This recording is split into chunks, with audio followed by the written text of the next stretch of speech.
Okay, so start करते हैं with the definition of matter. Matter की डेफिनेशन कहते हैं matter is anything in this universe which have occupy space and have some mass। Matter क्या है? Matter वो हर एक चीज़ है जो इस यूनिवर्स में है और जिसके पास दो चीज़ें हैं। क्या? एक, वो कुछ स्पेस यानी जगह कवर करे। सेकंड, उसका कुछ मास हो। याद रखना, मास और वेट दोनों अलग अलग चीज़ें होती है। वेट में ग्रेविटी आती है बट मास में ग्रेविटी का कोई रोल नहीं होता है। ठीक है, तो हम यहाँ से याद रखेंगे, यह है मैटर की definition. Matter is anything in this universe which have occupy space and have some mass. Now scientists divided matter into two category। Scientist ने मैटर कुछ नहीं बल्कि मटेरियल ही है जो हमारी इस दुनिया में पाया जाता है। एग्जाम्पल में अगर तुम मैटर को लेना चाहो तो मैटर को रोड और पेंसिल और कॉटन और एयर, जितनी भी चीज़ें तुम्हें अपने आसपास दिखती है वो सब क्या है? मैटर है। सब कुछ तुम्हारे आसपास जितनी चीज़ें हैं सब कुछ मैटर है। अब मैटर को साइंटिस्टों ने दो कैटेगरीज में डिवाइड किया है। डिवाइड करने की उन्होंने कुछ आधार रखे हैं। किस बेसिस पे डिवाइड किया है वो देखते हैं। बेसिस उन्होंने रखे हैं फिजिकल प्रॉपर्टी मैटर की और केमिकल प्रॉपर्टीज़ के बेसिस पे। कुछ मैटर ऐसे होते हैं जिनके साथ फिजिकल एक्टिविटी होती है, कुछ ऐसे होते हैं जो केमिकल एक्टिविटीज़ करते हैं, जिनके पास कुछ केमिकल प्रॉपर्टीज़ होती हैं। एग्जाम्पल में लेते हैं डस्ट ऑन टेबल। जब किसी टेबल पर डस्ट आता है तो हम क्या करते हैं? उसकी साफ़ सफाई करते हैं। साफ़ सफाई करते ही वो क्या हो जाता है? अपने पुरानी पोजीशन में क्या हो जाती है? रिस्टोर हो जाती है और हमें बहुत कम या मिनिमम चीज़ें करनी पड़ती हैं। उसकी सफाई करते ही वो वापस आ जाती है। मतलब फिज़िकल जो प्रॉपर्टी होती है वो क्या कहते हैं? ये can easily be restored in its original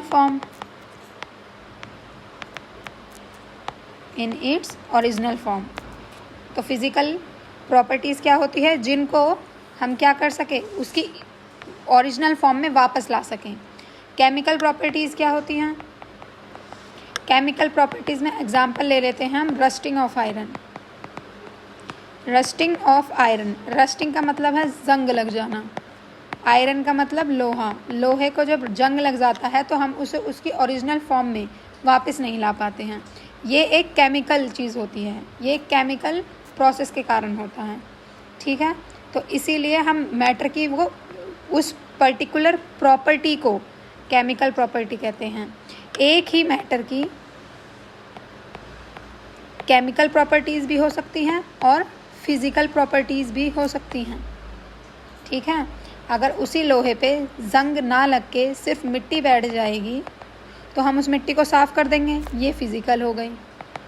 और अगर उसी लोहे पे रस्ट लग जाएगा तो वो तो वापस ओरिजिनल फॉर्म में नहीं आ पाएगा फिर आयरन अपनी, तो वो क्या हो जाएगा?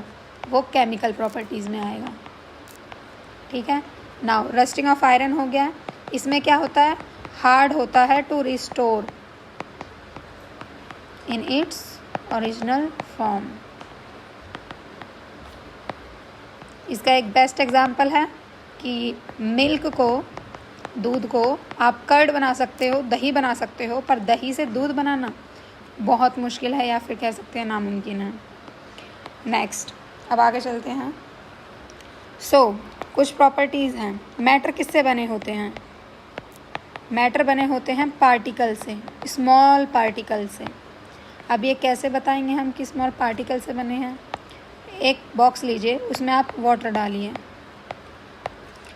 और सॉल्ट लीजिए। इस सॉल्ट को भी इसी पानी में डाल दीजिए और इसको स्टिर कीजिए, घुमाते रहिए। थोड़ी देर बाद वो जो सॉल्ट है वो इस वाटर में पूरी तरह मिक्स हो जाएगा और जब आप पानी को पिएंगे, ड्रिंक करेंगे, तो आपको हर कहीं क्या होंगे? सॉल्ट के पार्टिकल्स नज़र आएंगे। आपको वो पानी नमकीन लगेगा। इसका मतलब क्या है कि उस थोड़े से नमक के जो पार्टिकल्स है वो अलग अलग सब में इवनली डिस्ट्रीब्यूट हो गए हैं और इवनली डिस्ट्रीब्यूट हो गए हैं। इसका मतलब वो मैटर क्या है? पार्टिकल से बना हुआ है, स्मॉल पार्टिकल से बना हुआ है। ठीक है। नाउ हम कैसे कह सकते हैं? How can we say that, हम कैसे कह सकते हैं कि मैटर के पास स्पेस होता है? ये कैसे कह सकते हैं कि मैटर के पास स्पेस होता है? ये मुझे आप बताएंगे। नाउ नेक्स्ट पे चलते हैं हम। पार्टिकल्स ऑफ मैटर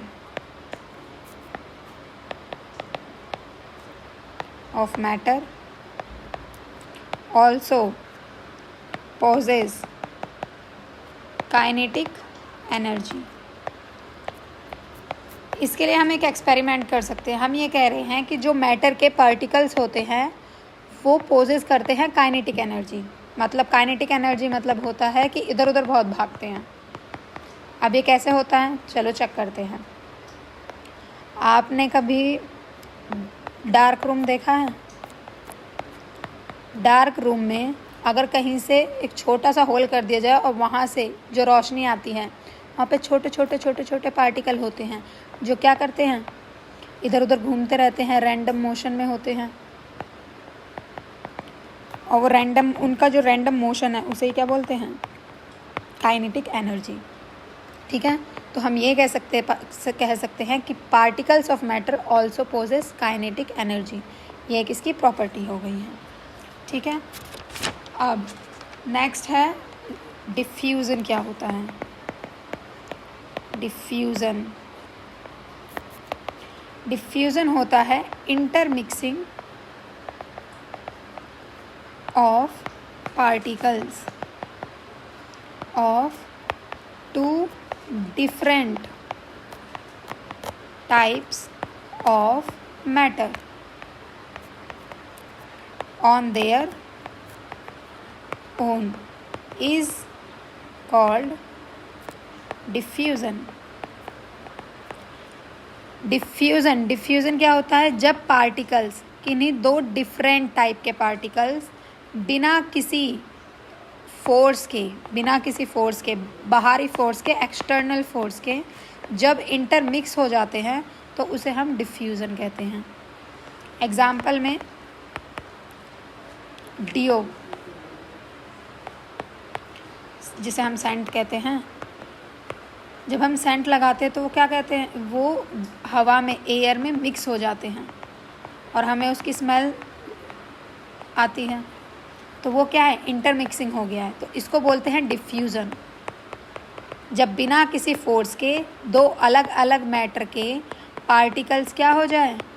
इंटरमिक्स हो जाए एक साथ, बिना एक्सटर्नल फोर्स के। ये अपने आप होने वाली प्रक्रिया है, उसे डिफ्यूज़न कहते हैं और ये डिफ्यूज़न की डेफिनेशन है।